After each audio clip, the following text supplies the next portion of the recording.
Hi, this is Steamworks Studios program for Scratch. Let's start with Scratch. You guys probably know how to get to Scratch. You can go to your online through a browser and type scratch.mit.edu like so. Scratch is a wonderful introduction for kids to learn about programming and coding. Once you get to this site, it's a free site where you can create your own login using the sign in button and then create your own interesting game. So what we're going to do today is going to hit create, and we're going to try to make a racing car game. So what we can do here is once the Scratch screen comes up, you can go right here and click X to close this out. Next, we are going to go and first work with these are called sprites. These actors that can move around are called sprites. We're going to make our own custom sprite. We are going to click on the X here to delete the cat. And we're going to create our own. The way to do that is we go here and click on the paint icon. Once you have the paint icon, when you clicked on it, it'll come right here, and the first thing we're going to do is make some cars. And what we can do is use a rectangle like this and have a fill color of black with an outline so that we can draw things. So what we can do is make this rectangle right in the center of the screen. And you can, if it is off limits, you can see that there's a little X arrow right here. Make sure it is in the center of it, right? So if you look at again, there's a cross here, and that's what you want to make sure your rectangle is right on top of it in the center.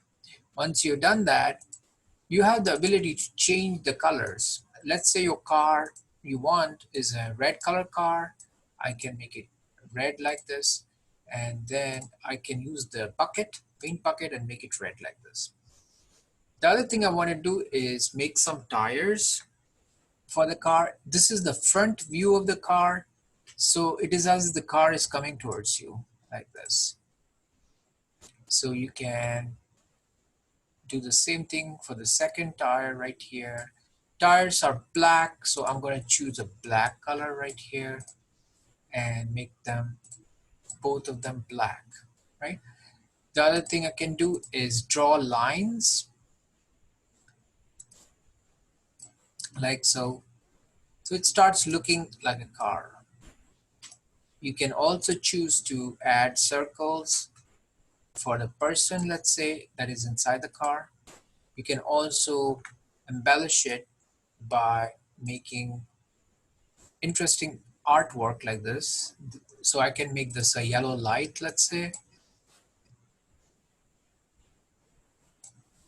And I'll use the bucket again to make a yellow light. So here is a small car that I just created. Once I have this, I can absolutely create this sprite. I can call this sprite red car, like so. Now I have a red car. I can also, we can duplicate it later on, create other cars, but for now, let's create a red car. So once you're done with this, the other thing we want to do is also have a background or a backdrop with the road and the scenery. So for that, we go to this backdrop icon and click on paint. So now we have a backdrop icon, and I'm going to now choose a line here, and I'm going to choose, this is a bitmap or a backdrop that I want to create. So I'm going to choose some different colors. So I want some kind of a brownish color. So I'm going to pick that here, and then I'm going to draw a line right through the middle of the screen.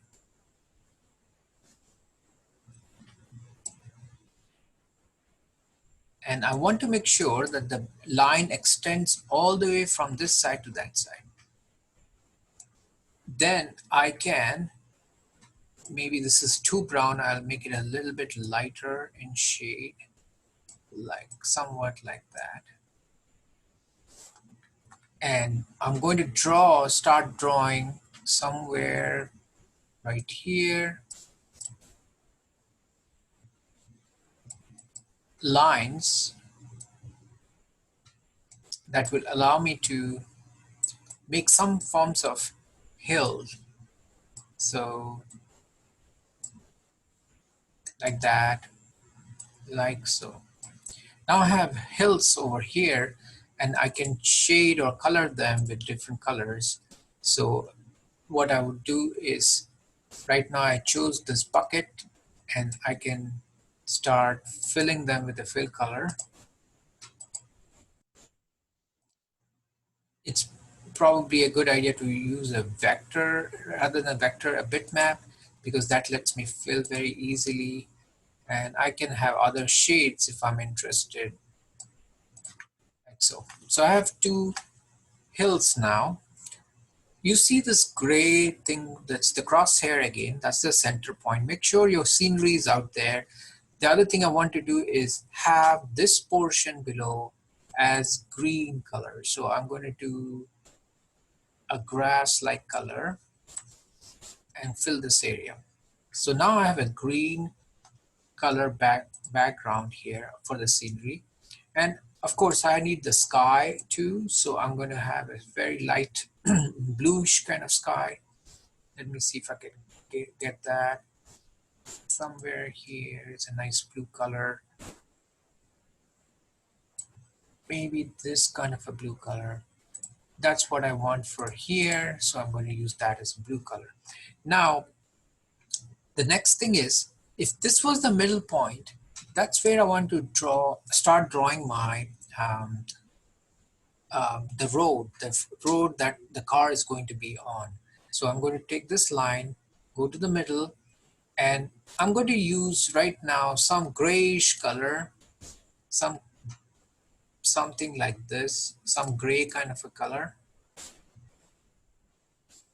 And because roads are typically gray, so I'm going to use that as a line marker.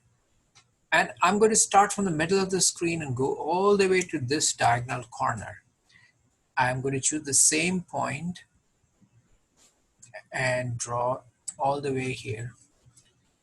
And then I'm going to use the fill bucket, make sure there's no gaps or holes anywhere, and then I can make a gray triangle like this.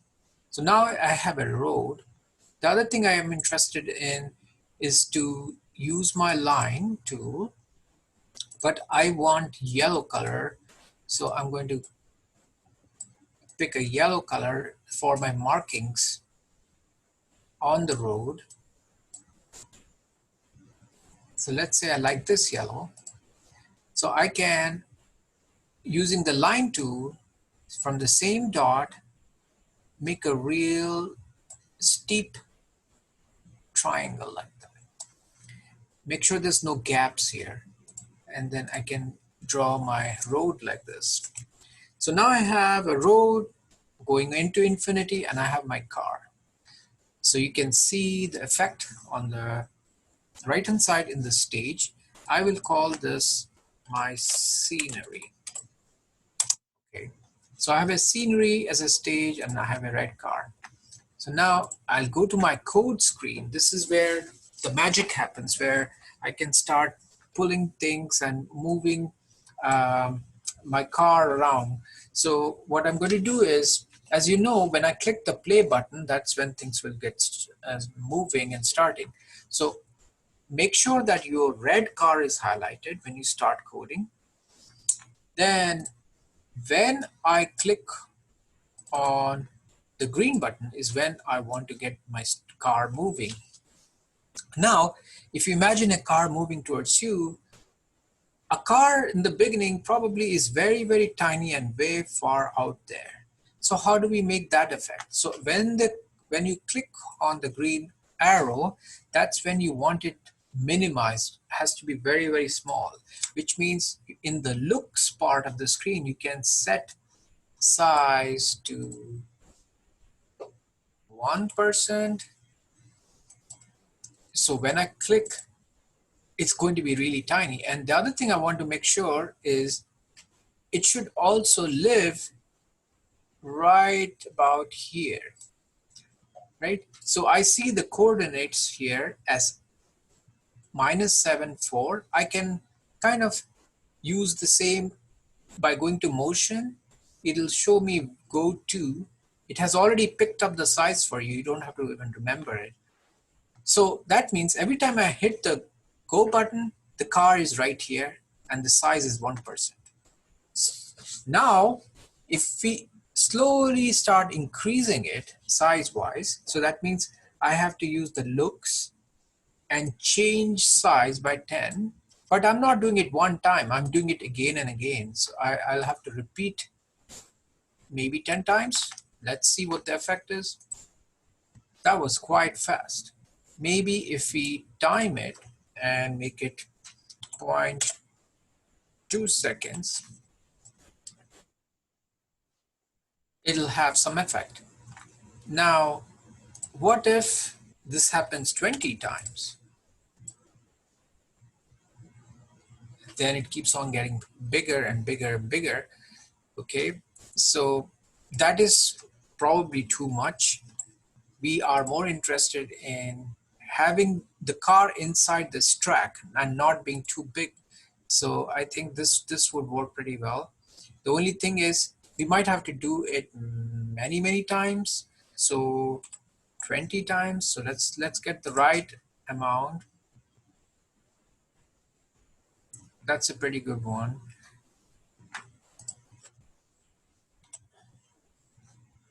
So you might have to test and figure out what is comfortable to you. Okay, so let's say that's what we want to do. Now we have to make some effects so that it's actually going on the track and not right in the middle of the screen. So we'll have to position it. So the way to move that while it's going is by making it come down as well towards the left hand side. So that means you're changing X as well as changing Y. So if you change X and Y in the loop, you can change X by a small amount every time. And when you say minus, it goes negative towards this side. And changing Y means you're making it bigger and bigger and bigger. So let's give it a shot and see what happens. Y is increasing up there, so it's kind of going up. We need to actually do -4 like this.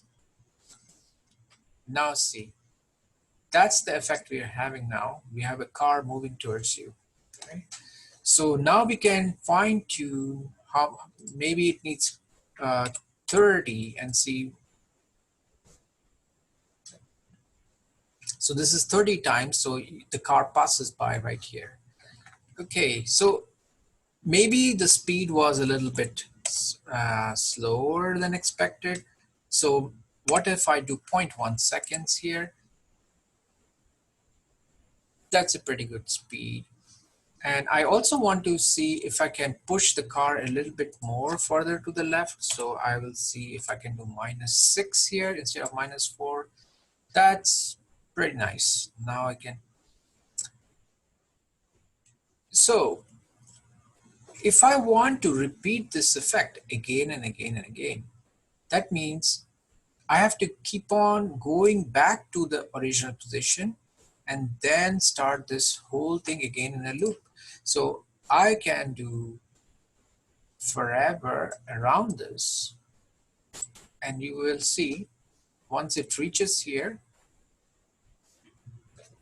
the car keeps on going. So now I have a loop within a repeat loop, right? So what I can do also to make it unpredictable so that you can actually have a game is to introduce something called random. So you can use random numbers. So you can pick some values here. This is pick a random number 1 to 10. So I can pick between, let's say 0.1 seconds to 2 seconds, some random numbers. That's for the wait. So I can do wait inside the forever loop, every time it runs, so you cannot predict it that it's going to be immediately coming just after that. Sometimes it will, but we have some randomness in here between point 1 and point. We can even do it more accurately here. If you want to do point 0.5,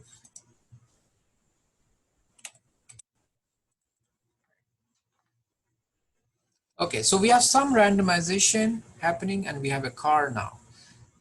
That's great. Now we have to make our car, we're trying to avoid the car that's coming towards you. How would you do that? So one way to do that is we'll have another sprite. We'll create another sprite, and this is my car. This is the car that I am driving. So I can make a deck for it. So I can convert to bitmap and have a circle.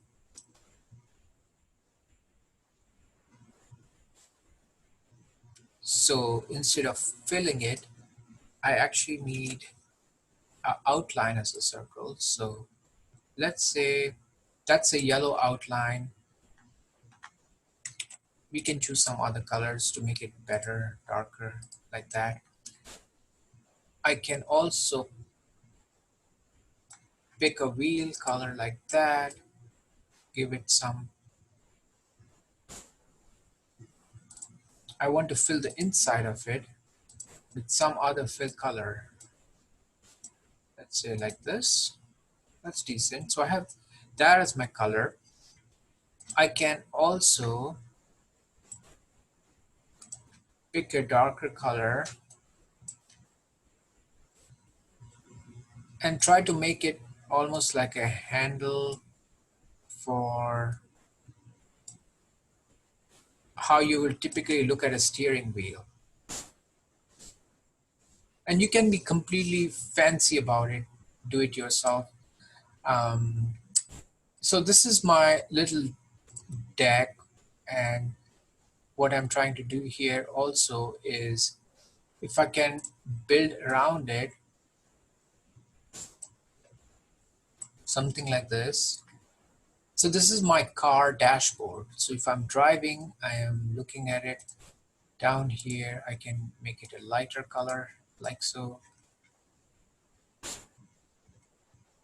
I can also have dashboards for my dials like that. All this is like completely customizable. So you can figure ways to do your own dashboards.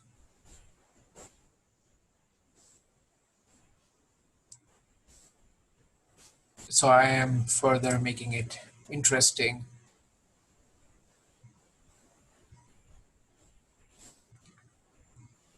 I can have knobs and buttons and various things here. So this is my dashboard of the car. And once I have this, and I can call it my car like this. So now I have my car, I can go trying to code it. Now, this need not be shown all the way up here. At the beginning of the game, I can position it. So when I start and launch my game, I can say, I really want it to be here somewhere. So I pick that go-to where I moved it just now, and I put, so every time my game starts, it's always going to be positioned right here. So now I'm going to try to make it move. So in order for me to move, I'll have to use a forever statement that will let me move it back and to the left and right. So that means I have to guess where I'm going to use my keyboard. So left and right arrow. So I'll use right arrow, and I also use the left arrow to make it move left and right. So that means I have to have an if condition. So inside the forever loop, I constantly monitor if the key right is pressed, then I'm going to move towards in the X direction, change X by, let's say 6. And then I can duplicate the same thing here, except replace this with the left arrow and make it -6. When I do that, now I have the ability with my keyboard to make it go left and right. So that's part of the game. So if you touch the car, then you lose points. Otherwise, if you are able to touch the this sprite is called my car. Sorry, so called my car. If the red car touches my car, then you lose points, or you can make sounds or things like that. So you can always add variables for points or score. Once you have the score here, you say if touching the red car. You can also make this code part of the code here. Forever, if touching, if the red car is touching my car,